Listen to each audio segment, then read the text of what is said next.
Hello guys, good evening. Welcome back to my channel. Ayan, are we going to this video? We're going to make a chicken rice. Okay? I will show you how to make a chicken rice, guys. This is good because if you don't have enough budget or you just have a bit of budget in your hands, you can make this kind of food. You know, in the Philippines, pwede kayo magluto ng ganito guys kung kulang yung budget ninyo. Tuturuan ko kayo para maka-save po kayo sa inyong mga budget sa bahay. Ayan. Now I have rice in here. This is 2.5 cup. Okay. And we have chicken in here. I have the boiling water in here. We have garlic, we have onion chopped. At the same time, we have the ginger chop also.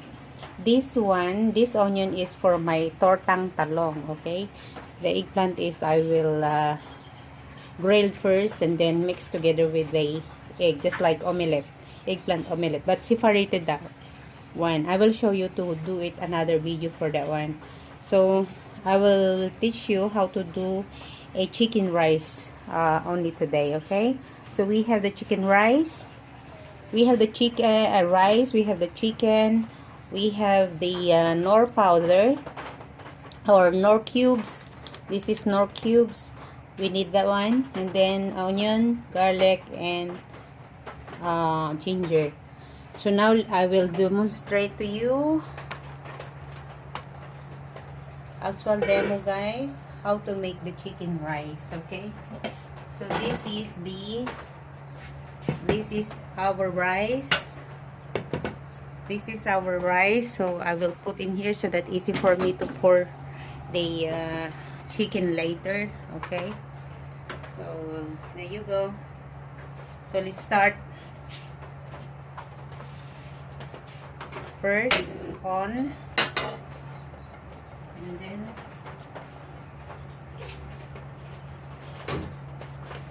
we have pour a little bit of oil on the wok there.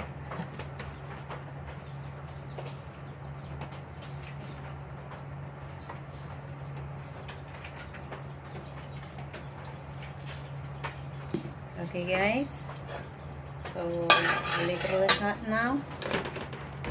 First is the garlic, guys. Okay. Little fries there until golden brown, and then later on followed by the onion.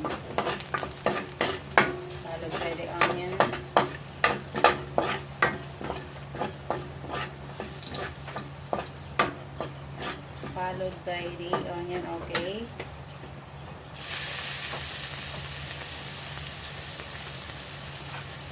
I cut the onion into the small pieces so that there. Wow, it smells good.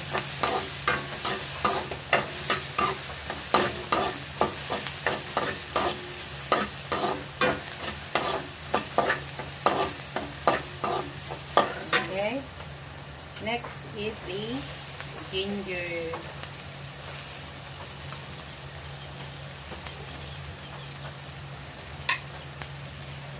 This is the ginger. Just to mix it in, guys, until the smell will coming out. Okay. Now the oil is just a little bit. Don't put too much oil because later on the rice is too fat. Okay. So they call this chicken rice. Actually, when I was working in Hong Kong as a cooker in the rich family, I did this, guys. I let them to taste my chicken rice and then they love it. Okay, now we're going to put the chicken.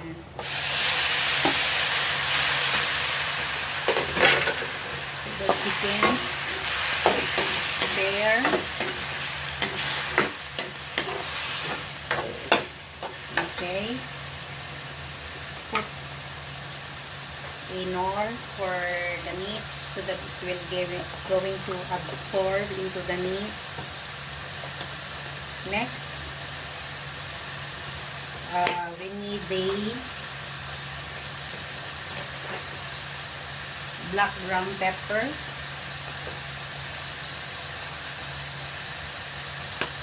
and a bit of salt, because later on we use also the chicken powder, so don't put so much so that it's not getting salty your chicken rice. Okay.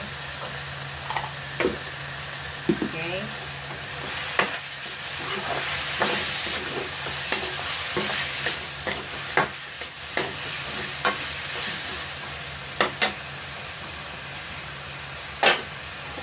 And pour a bit of hot water to cook the chicken. A bit, just a bit only, about like that. And then cover. We need to cover, guys. Yeah. We need to cover.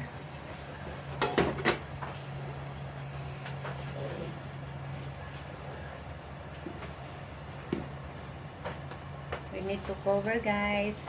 So I will show you how to make the chicken rice. Okay, chicken rice. Actually, I need the spring onion, but because I don't have any spring onion, so let it be. It's okay even though don't have the spring onion, but it's more looking presentable if you garnish some spring onion on the top. But it's okay.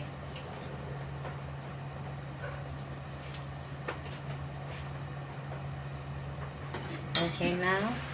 There. Okay, even though the chicken is not totally cooked yet, it's okay because you need to cook also together with the rice. So now, let's put a little bit of soy sauce. For the color, just a little. There. And then, put the water. Actually, suppose we use the chicken soup, but we don't have any chicken soup, so it's okay. We can use the water with the chicken cubes. It's okay. Okay.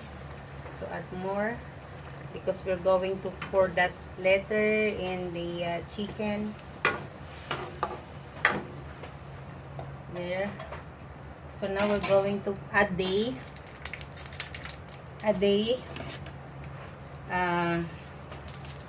chicken cubes. We need to add the chicken. We need to add the chicken cubes. There. Chicken cubes, but okay. So let's melt it first, the chicken cubes, and then pour into the rice, this one, and then let the rice cook until done. And then by that, you have the chicken rice already, guys. You try it. I-try nyo, guys, sa inyong mga bahay. Masarap po siya. Yan.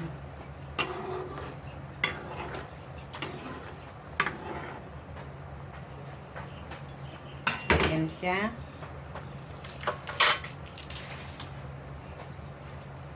So now, we will going to add the okay, so it's okay now, boiling, the water is boiling now, so we'll pour into the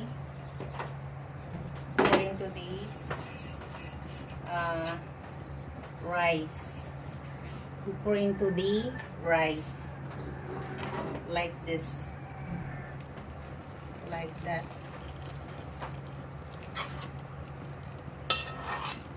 And then bring with this low fire only. But I guess the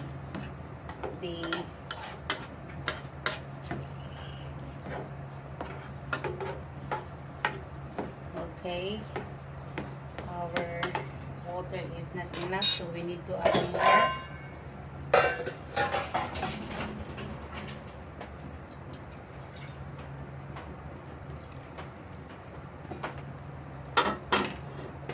Okay guys, that's it. We need to cook our rice. There. So actually guys, you can taste the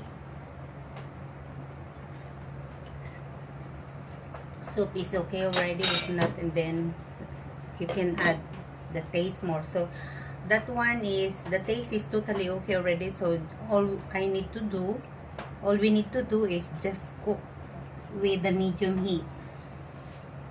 With the medium heat, because we don't need to, you know, spill the water after boiling hard. Okay, so let's do it like that. So we open into the medium heat. Okay guys, back to you. So our rice right now is boiling. Okay, boiling now guys, boiling. Yeah, it's boiling. Look. Look at my chicken rice. There you go. See, all we need to do is wait until cook done. So we just put into low fire, sit into low fire. We need to add more. There, it's the chicken taste and the ginger and all the ingredients into it. You can taste into the rice already guys. So they call that is a chicken rice. They make this kind of, you know, they make this kind of rice. See? Look guys. And so actually your pot you can use also to cook in the burner. It's okay. So we need to wait until the rice was done. No, they make this kind of rice. See? Look guys. And so actually your pot you can use also to cook in the burner. It's okay. So we need to wait until the rice was done. Well done. Okay. So I will show you the